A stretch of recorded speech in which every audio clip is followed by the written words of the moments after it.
A number of unauthorised protests against lockdowns have taken place in Germany. Even as measures now begin to ease, people have become fed up and they're taking to the streets to show their frustration. Jonah Kalgren looks at what's behind the growing protests in Berlin. Saturday afternoon in Berlin. All of a sudden a group of people start to gather in front of Brandenburger Gate in the center of the capital. Police ask them to move on. Several demonstrations have been registered for today, but this is not one of them. But the demonstrators just move on to another street. It's been the same situation for the last 7 weeks. Unauthorized protests against the government's corona restrictions have drawn thousands of people. It's difficult. We have about 1,000 police officers on duty across the city today to make sure that the registered demonstrations can go ahead, but at the same time make sure that the social distancing rules are followed. So, what's behind the corona protests? Professor Sven Hutter is an expert on conflict and political movements. It's a very big mix of people.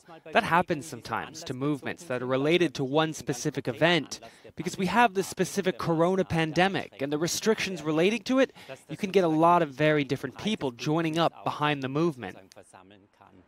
The demonstrations have spread across Germany and have also started to appear in other European countries. Sometimes right-wing groups dominate, and they have been quick to try to capitalize on the protests. Other demonstrations have been started by left-wing groups or anti-vaccine campaigners. But what seems to unite them all is a lack of trust in the authorities. Many of these people are involved in different conspiracy theories, and when you start to get involved in that view of the world, with anti-Semitism, racism, ideas of enemies, then it's very hard to get back out again. And that's a danger to society, that we have this group of people, and it is growing quickly, that's removed from reality and that is looking for easy solutions in a complicated world.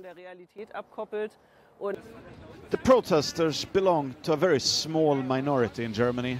Most people actually say that they approve of the way that the government has handled the crisis.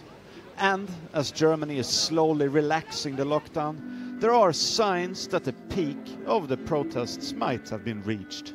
Germany has opened its economy again, but still the protests continue, even though they seem to be smaller than a few weeks ago. This is Jonah Kalgren reporting for Euronews from Berlin.